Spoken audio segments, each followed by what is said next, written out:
ষষ্ঠী গ্রাম বাংলার এক অন্যতম প্রাচীন প্রথা বা উৎসব। এই ষষ্ঠী অরণ্য ষষ্ঠী নামে পরিচিত। গাছের পুজো এই দিনে করা হয়। আমার মাকে ছোটবেলা থেকেই আমি এই ষষ্ঠী পালন করতে দেখেছি। আমাদের নামে ডালা সাজিয়ে মা ষষ্ঠী মায়ের কাছে পুজো করত। আর এখন উপরি পাওনা হয়েছে এই জামাই, মানে হয়েছে জামাই ষষ্ঠীও। আর এই জামাই ষষ্ঠী হলো শাশুড়ি আর জামাইয়ের মধ্যে একটা সুন্দর মেলবন্ধনের অন্যতম রীতি।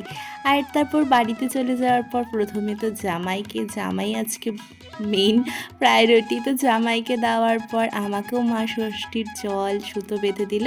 আর আমার সন্তান বাবা, তো বাবাকেও আমি ষষ্ঠীর জল সুতো দিয়ে দিলাম, কারণ মাকে ঠাকুমায়ের আগেই দিয়ে দিয়েছে, তো আমি এখন বাবাকেও দিয়ে দিলাম। তারপর তো জমিয়ে ভুরি ভোজ। তো আজকে কিন্তু কোনো বাধা নিষেধ নেই। আজকে মা যা কিছু আমাদের জন্য অ্যারেঞ্জমেন্ট করেছে আমরা সবটা খাবো, তো সবটা এইভাবে খেয়েছি। তো সকালের খাবার সেরে তারপর মা করছিল দুপুরের জন্য তৈয়ারি। তারপরে দুপুরে খাবার সাজানোর পর একটু জিনিস দেখো তোমরা, হ্যাঁ জামাইয়ের মুখের হাসিটা দেখো। তারপর সমস্ত কিছু খাওয়া দাওয়া সেরে আমরা একটু ঘুরু করতে যাই রেস্ট নেওয়ার পর। তো আজকের কিছু সুন্দর সুন্দর মুহূর্ত তোমাদের সাথে রইল।